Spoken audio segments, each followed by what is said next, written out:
Hello mga kaibigan, magandang buhay! Welcome sa aking channel. For today's video ko pala ay magluto ng sinabaw na isda ngayon. Ngayon, una ay magpakulo muna tayo ng tubig. Kasi ito yung ano natin, lutuan.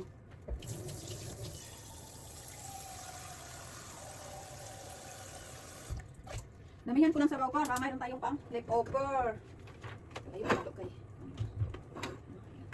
Magpainit muna tayo ng tubig. Tapos yung ating... Yan mga kaibigan, nilagay mo na yung isda natin. Tapos mag-ano tayo ng malunggay. Haluan natin ng malunggay. Malunggay.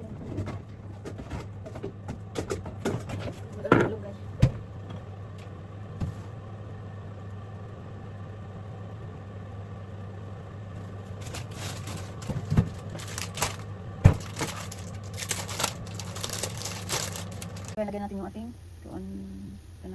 tanglad. At lagyan natin yung sibuyas. Ngayon ay tapan natin. Isima natin yan. Bago natin ilagay. Isima natin ilang minuto bago ilagay natin yung ating malunggay. Mga kaibigan ay mag-atay na ng kamunggay natin. Kamunggay natin.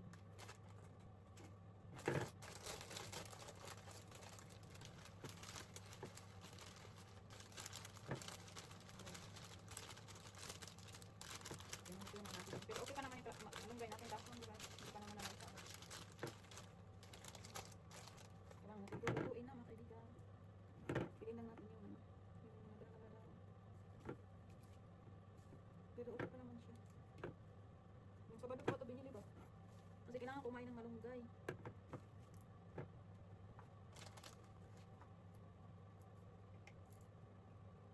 Kaibigan, timplahan na natin yung ating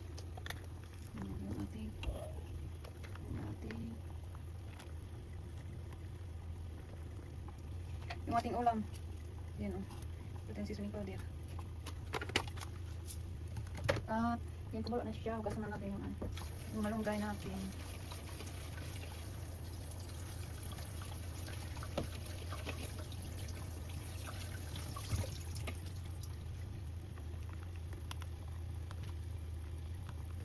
At ngayon ilagay natin yung ating malunggay na dahon.